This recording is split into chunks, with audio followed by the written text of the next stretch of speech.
Danes sem pripravil iz samo ekoloških živil, se pravi hobotnica, brancin, krškopoljski prešeč in rdeča pesa. Jaz mislim, da tisto, kar je bilo pred 30–40 leti, se mora vrniti, ker takrat je imela hrana še okus. Gledati moramo, da je recimo biološka, da je polnovredna, da se tako prideluje, kot se včasih, ker jaz se večkrat še spomnim okusov iz moje mladosti. Kakšni so ti okusi? Ja, ti okusi so pristni, recimo včasih je meso dišalo, ker si sroga rezal po mesu, zdaj pa diši po ničemer, mogoče po kakšnih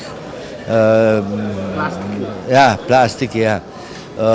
Tako da jaz mislim, da je treba to vzpodbujati, da je treba gledati, da so jedi pristne, da imajo ta pravi okus. Tako jaz vidim prihodnost.